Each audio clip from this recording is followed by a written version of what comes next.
بڑی لمبی حدیث ہے، یعنی سیدنا ابوبکر عمر بیٹھے ہوئے تھے، نبی الاسلام کی یعنی میت، تو لوگ سب رو رہے تھے، تو ایک بندہ آگے بتاتا ہے کہ جی وہاں تو سقیفہ بنی ساعدہ کے اندر تو سعد ابن عبادہ کو لوگ خلیفہ بنانے لگے انصار میں سے. حالانکہ انہوں نے کہا کہ یار یہ کوئی موقع ہے ہم ایسا کریں. انہوں نے کہا پھر بعد میں پچھتاؤ گے، اگر بیعت ہوگی تو لڑائی شروع ہو جائے گی. تو مجبوراً یہ میت سے اٹھ کے گئے اور یہ کہتے ہیں جنازہ نہیں پڑھے. جنازے پڑھے ہیں یار، جنازہ تو 3 دن تک ہوتا رہا. خلافت تو پہلے دن اسٹیبلش ہو گئی تھی. ایویں جھوٹ بولتے ہیں. تیسرا سوال، کیا نبی کا جنازہ ہوا؟ بے شک رسول کا جنازہ ہوا. امیر المومنین علی ابن ابی طالب نے پڑھایا، کیونکہ معصوم کا جنازہ ہمیشہ معصوم پڑھاتا. حجت کا جنازہ ہمیشہ حجت ہی پڑھاتی ہے. صرف جنازہ نہیں، 3 دن تک رسول کی میت رسول کے حجرے میں پڑی رہی. اب یہاں پہ آ کے صرف اس گیپ کو چھپانے کے لیے کہ 3 دن مسلمان کہاں پہ رہے، یہاں پہ آگے بچوں کے سوال رکھ دیا، بیٹا نبیوں کے جنازے نہیں ہوتے. نبیوں کے جنازے نہیں ہوتے، نبی دفن تو ہوتے نا بھائی، دفن تو ہوتے ہیں. تو جنازے میں نہیں تھے، تدفین میں کون کون تھا؟ دکھ لے کے اگر میرا کوئی اہل سنت بھائی ہے، میں نے پوری مجلس کسی کے جذبات کو ٹھیس نہیں پہنچائی، میں منت کر کے کہوں گا اگر یہ لوگ نبی کے جنازے میں، نبی کے تکفین میں موجود تھے، پھر میں صحیح بخاری، مسلم، مشکات، ترمذی سے وہ حدیث دکھانے کے لیے تیار ہوں.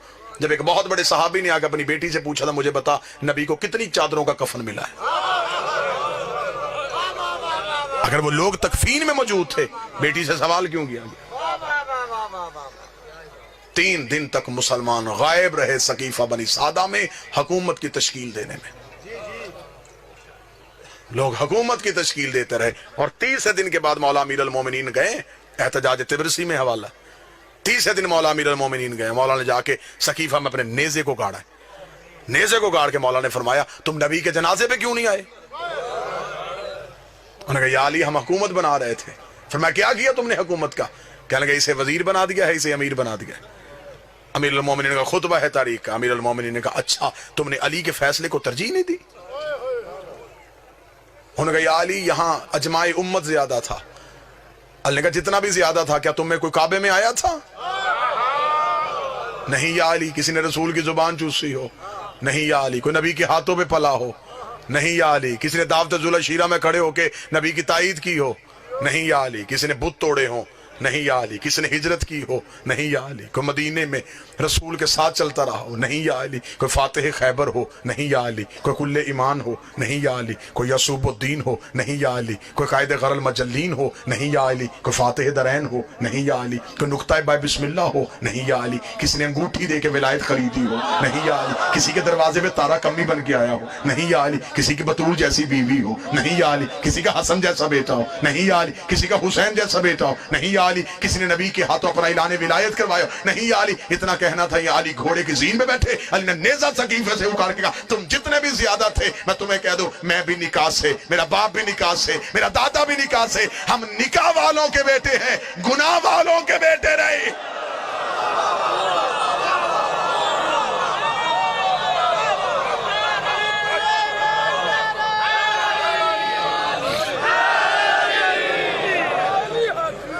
آپ جس کی چاہیں ہم عزت کرنے کے تیار ہیں. دکھ ہے، تکلیف ہے، پڑھا لکھا دور ہے، مجھے تکلیف ہوتی ہے. بندے کہتے جی شیعہ فلاں کی عزت نہیں کرتے، فلاں کی عزت نہیں کرتے. بھرے مجمع میں چیلنج کر رہا ہوں، ابھی اسی وقت چیلنج کر رہا ہوں. یہ نہیں کہ میں جب کبھی دوبارہ ہوں نا، ابھی سودا نقد کر لیتے. جس کی عزت کروانا چاہتے ہو تم مجمع سے نام لو، میں ممبر سے کردار پڑھتا ہوں. بابا جی ٹھیک ہے، اگر کردار عزت کے لائق ہوا تو عزت کرتے. یہ تو غلط بات ہے کہ آپ اپنی کتابیں بھی نہ پڑھیں.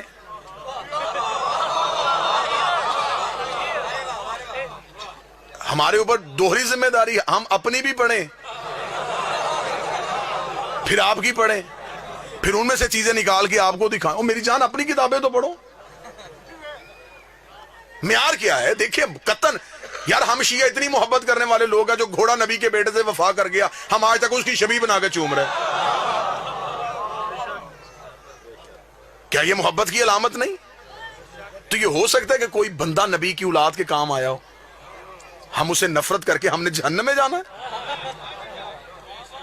جی ہم صحابہ کی عزت نہیں کرتے. میرے اہل سنت دوست بھائی بیٹھے ہوئے ہیں, کون کہتا ہم صحابہ کی عزت نہیں کرتے؟ حضرت بلال کی عزت نہیں کرتے, ہم حضرت سلمان کی عزت نہیں کرتے, ہم عمار کی بات نہیں کرتے, ہم حذیفہ کا ذکر نہیں کرتے؟ کیا یہ صحابی نہیں؟ پھر ہم اعتراض کرتے کہ آپ ان صحابیوں کی بات کیوں نہیں کرتے؟ اب مجبوری پتا ہے کیونکہ ان کی ہر بات میں علی کی بات ہے. معیار کیا ہے صحابیت کا؟ معیار کیا ہے؟ نبی کے پاس بیٹھنا صحابیت ہے. پھر اگر نبی کے پاس بیٹھنا صحابیت ہے تو پھر تو ابو لہب بھی بیٹھتا تھا.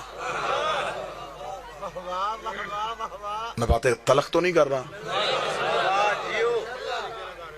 آپ ہمیں بتائیں کہ صحابیت کا معیار کیا ہے؟ مجھے بتائیں. میری سمجھ میں نہیں آتا کہ مدینے سے نکلنے والا بھی صحابی, نکالنے والا بھی صحابی, قتل کرنے والا بھی صحابی, قتل ہونے والا بھی صحابی. معیار صحابیت کیا ہے؟ طے کر لیتے ہیں, قانون بنا لیتے ہیں. شیعہ سنی جھگڑے دیہاتوں سے ختم ہوتے ہوتے شہروں تک چلے جائیں گے. یہاں سے یہاں تم بل پاس کرو, پارلیمنٹ ہاؤس تک بل پاس کروا لو. ہم شیعہ سب سے پہلے دستخط کرنے کے لیے تیار ہیں. ہم سے قرآن کے حاشیے پہ دستخط کروا دو, ہم لکھنے کے لیے تیار ہیں. جو بھی مسلمان کلمہ نبی کا پڑھے گا, کسی صحابی کو برا کہے گا, وہ کافر, وہ جہنمی, وہ مرتد, اسے پھانسی, اسے سزائے موت. جو صحابی کو برا کہے اسے ملعون سمجھا جائے گا, جو صحابی کو برا سمجھے اسے جہنمی کہا جائے گا. اگلا قانون بھی تمہیں ماننا پڑے گا, جو برے کو صحابی کہے اسے بھی ملعون کہنا پڑے گا. شیعہ مرتا مر جاتا ہے, یزید کو رضی اللہ نہیں کہتا. ایک لمحے کے لیے گھروں میں بیٹھ کے سوچو کہ اسلام تمہیں کیا دے کے گیا ہے. کوئی مسلمان یہاں ہاتھ رکھ کے نماز پڑھا, کوئی یہاں ہاتھ رکھ کے پڑھا, کوئی یہاں ہاتھ رکھ کے پڑھا, کوئی کھول کے پڑھا. جو یہاں ہاتھ رکھ کے پڑھا اسے پوچھو یہ کیا جی؟ رسول یہاں ہاتھ رکھتے تھے, یہ رسول یہاں رکھتے تھے, یہ رسول یہاں رکھتے تھے, یہ رسول ایسے پڑھتے تھے. یہ کام دن میں نبی 5 دفعہ کرتے تھے.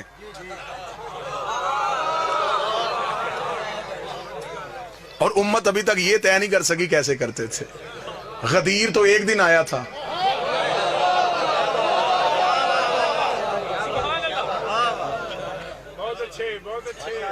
آؤ ضدیں چھوڑو, بحثیں چھوڑو, آل محمد کے دروازے پہ آؤ. ان سے بڑا کائنات کا بادشاہ کوئی نہیں ہے. نبی کے بعد وسیلہ یہ ہے, نبی کے بعد ہدایت کا سارا سلسلہ ان کے پاس ہے. کہتے جی نہیں, رسول کے جنازہ, نبیوں کا جنازہ نہیں ہوتا. چل نبیوں کا جنازہ نہیں ہوتا. چند دن گزرنے کے بعد اس نبی کے گھر سے دوسرا جنازہ اٹھا, وہ نبی کی بیٹی کا جنازہ تھا. 75 یا 90 دن کی روایت ملتی ہے, یا 75 دن زندہ رہی یا 90 دن زندہ رہی. بیٹی رسول کی عمر مبارک کتنی تھی؟ جتنی کربلا میں حسین کے اکبر کی عمر تھی. یہ عمر تھی میری شہزادی کی جب دنیا کے دکھوں سے کنارہ کر کے گئی ہے محمد کی بیٹی. چل مسلمان نبی کے جنازے پہ نہیں آ سکے, رکھ مولوی کے سر پہ قرآن, مجلس سے جائے کلمہ نبی کا پڑھتا ہے. تجھے رسول کی عزت کی میں قسم دے رہا ہوں, کلمہ نبی کا پڑھتا ہے. جا کے ریسرچ کرنی شروع کر دے, مولوی کے دروازے کھٹکھٹا. نہیں آئے تھے مسلمان نبی کے جنازے پہ, بتا زہرا کے جنازے پہ کتنے مسلمان.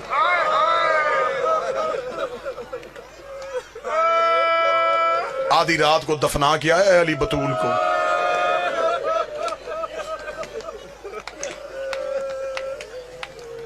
اب ہم کیا کریں, ہم درد پڑھیں گے, مر جائیں گے. شیعہ ساری رات علی زہرا کی قبر پہ بیٹھ کے قرآن پڑھتے تھے. تلوار نکالی ہوتی تھی, ایک ہاتھ میں قرآن ہوتا, ایک ہاتھ میں تلوار ہوتی. ایک دن حسین نے جا کے کہا بابا میری ماں کو تلاوتوں کی محتاج ہے. فرمایا قرآن پڑھنے نہیں آتا, اونچی آواز میں اس لیے پڑھتا ہوں انہیں پتا چلے علی قبر پہ پہرا دے رہا. کیا یہ غریبی نہیں تھی میرے بادشاہ علی کی؟ بچپن کا حسین بابے کے قدموں پہ گر گیا, رو کے کہتا بابا اب تو میری ماں نہیں روتی, اب تو میری ماں جگیر نہیں مانگتی, اب میری ماں کو کیا ڈر ہے. فرمایا جو آگ لے کے دروازے پہ آ گئے, کہیں بیل چلے کے زہرا کی قبر پہ نہ آ جائے.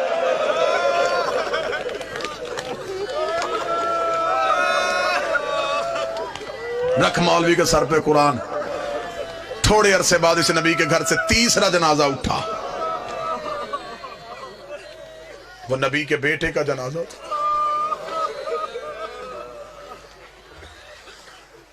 وہ نبی کے بیٹے کا جنازہ تھا۔ مجھے سر پہ قرآن رکھ کے بتا، کبھی کوئی جنازہ گھر سے نکل کے پھر گھر آئے؟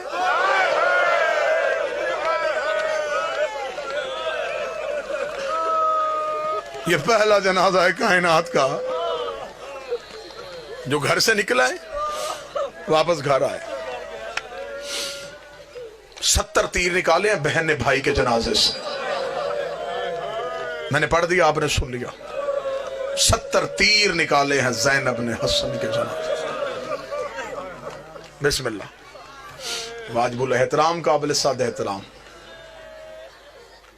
خطیب عالم اسلام سرکار علامہ قبلہ علی ناصر الحسینی صاحب تشریف لے آئے۔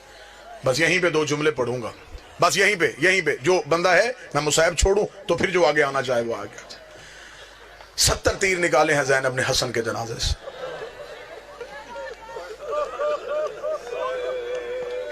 حسین نے اکبر کے جگر سے 1 برچھی نکالی تھی، جس نے سینے پہ ہاتھ نہیں مارا اس نے اپنے آپ کو امیر سمجھا۔ حسین نے اصغر کی گردن سے 1 تیر نکالا تھا، زینب نے 70 تیر نکالے۔ آخری تیر بھائی کے جنازے سے نکال کے زینب رو کہتی، حسین ایک دفعہ مجھے نانے کی قبر پہ لے کے جا۔ فرمایا کیا پوچھنا چاہتی ہے؟ فرمایا جا کے نانے کی قبر سے جا کے پوچھو، نانا تو کہا کرتا تھا حسن میرا امیر بیٹا ہے، حسین میرا غریب بیٹا ہے۔ میں نانے کو بتاؤں گھر آ کے اپنے امیر کا جنازہ دیکھ، پھر مجھے بتا تیرا امیر ایسا ہے تو تیرا غریب کیسا ہو۔ انہوں نے تیرے امیر کی یہ حالت کی ہے تو تیرے غریب کی کیا حالت؟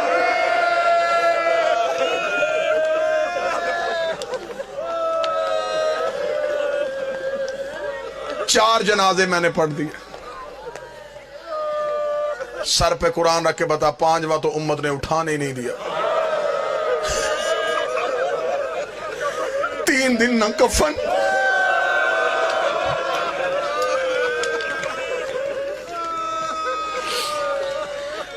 اپنی اپنی لاشیں دفنا کے چلے گئے۔ حسین کی لاش کربلا کے جنگل میں 3 دن تک بغیر کفن کے پڑی۔ علامہ حافظ کفایت حسین اپنی کتاب میں لکھتے ہیں، امت نے 7 حصوں میں حسین کی لاش کو تقسیم کیا۔ کسی کے ہاتھ حسین کا امامہ آیا، کوئی حسین کی عبا اتار کے لے گیا، کوئی حسین کی قبا اتار کے لے گیا۔ ایک کمینے نے سید کے کمر بند پہ ہاتھ ڈالا، حسین کی میت کانپی، آواز آئی حیا کر میری لاش میں میری بہنوں نے آنا، شرم کر میری لاش میں میری بیٹیوں نے آنا۔ ایک کمینہ ان میں سے وہ ہے جس میں آج بھی زیارت ناہیہ میں میرا 12واں لہو رو کے لعنت بھیجتا ہے۔ بابا شرازی سید مجھے معاف کر دینا، یہ کمینہ وہ ہے جس نے حسین کی انگوٹھی اتاری ہے۔ آج بھی میرا 12واں پردے پہ لعنت کرتا ہے۔ کوئی نرم دل شیعہ بیٹھا مجھے معاف کر دینا، اس ملاؤں نے حسین کی انگوٹھی اتاری ہے۔ یہ خود کہتا ہے کہ جب میں حسین کی لاش پہ پہنچا، کوئی حسین کا امامہ لے گیا تھا، کوئی حسین کی عبا لے گیا تھا، کوئی حسین کی قبا لے گیا تھا۔ اس نے کہا میری نظر پڑی حسین کے ہاتھ پہ، حسین کے ہاتھ پہ انگوٹھی تھی۔ میں نے سوچا مدینے کا شہزادہ ہے، انگوٹھی اس کی قیمتی ہوگی۔ یہ کمینہ کہتا مجھے جلدی تھی، میں نے خیموں میں جا کے مال لوٹنا تھا، میں جلدی جلدی حسین کے ہاتھ کے قریب آیا، میری ایک نظر خیمے پہ تھی، میں دوسرے ہاتھ سے حسین کی انگوٹھی اتار رہا تھا۔ یہ کتا کہتا ہے حسین کی انگلی اتنی زخمی تھی، مجھ سے انگوٹھی اتر نہیں رہی تھی، مجھے جلدی تھی، کوئی سید ہو، کوئی سید زادی ہو مجھے معاف کر دینا۔ یہ کمینہ کہتا میں کربلا کے جنگل میں دوڑا، میں ایک پتھر اٹھا کے لایا، اس پتھر پہ حسین کا ہاتھ رکھا، اپنی جیب سے خنجر نکالا، حسین کی انگلی پہ خنجر رکھا، دوسرے پتھر کے ساتھ میں ضرب مارنے لگا۔ ایک کالے برکے والی بی بی کی چیخ آئی، آواز آئی تجھے انگوٹھی چاہیے مجھے بتا، میں اتار کے دے دوں۔ میں نے چکیاں پیس کے پالا، اور میرا لاڈلا بیٹا